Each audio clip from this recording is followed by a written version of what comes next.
All right, only one movie out this week because nobody wanted to compete against it. It's Fast and the Furious 7. Mix 106 movie critic Willie Waffle has seen it for you. Is it any good? Okay, here's the deal with Fast and the Furious 7, or as we'd like to call it, Furious 7.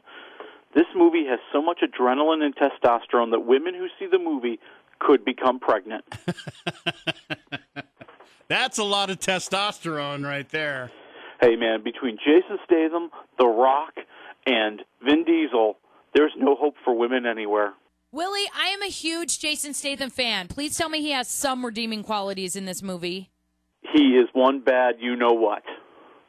So, no would be the answer to that question. But I love Jason Statham. He's done some of the worst movies in the history of movies, but he's kind of cool. Like, if you see him in a good movie, you feel better about him because he actually has talent. And you're calling this a good movie? Oh, definitely. Come on. If you've never seen a Fast and the Furious movie, you've learned everything you need to know about this series in the first 10 minutes of Furious 7, okay? In the first 10 minutes, you see like 100 women in scandalous bikinis, a brutal fight scene between The Rock and Jason Statham, a drag race between two fast and very furious cars, and Vin Diesel looking all tough but vulnerable. Great. Now I don't have to see the movie. You just gave it away. That's right. And, I mean, the plot. The only thing that's wrong with the movie is the plot. I mean, it's an action-packed extravaganza. You have not seen an action movie this intense in your life. I mean, come on. In the last movie, they took on a tank. How are they going to top it? And they did. They did? They did.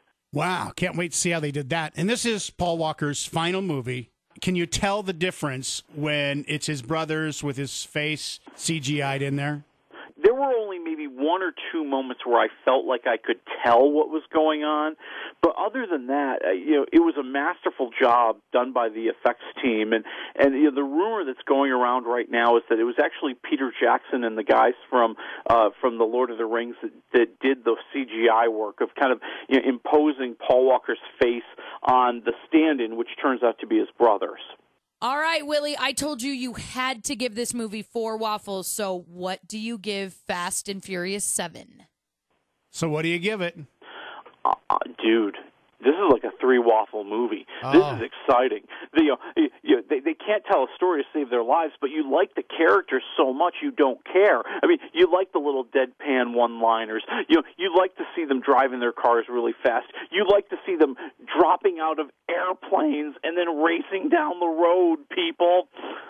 And yes, if you're a Paul Walker fan, the final scene, the final farewell, will just have you reaching for your tissues.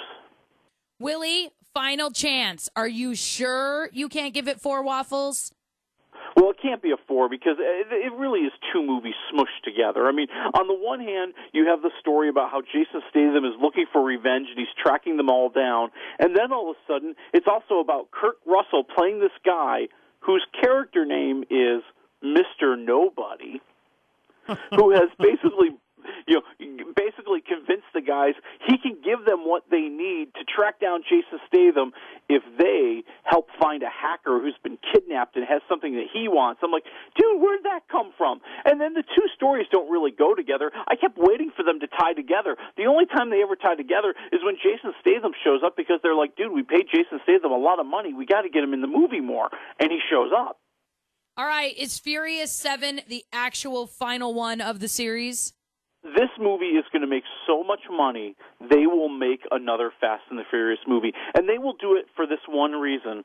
There is a certain superstar, a certain Oscar winner, who all week long has been openly campaigning to be in the Fast and the Furious 8. And I think it has to happen. And that person would be Helen Mirren. I saw where she said she wants to be in it, so... And she has shown in the past in the Red movies that she can do action movies. She could do some action, and frankly, she's just awesome. All right. Any predictions on how much money this is going to make this week? All 3 days, I will say $85 million. See, I predict over 100. Yeah, you're probably going to be right. I say that we have the third month in a row we have a movie that sets a new record. I think you're going to see it. You're totally going to see it. All right. What do we have next week? Next week we have the anti-Fast and the Furious. It's called The Longest Ride, from the dude who did The Notebook. All right. Thank you, Willie. All right. I'll talk to you next week.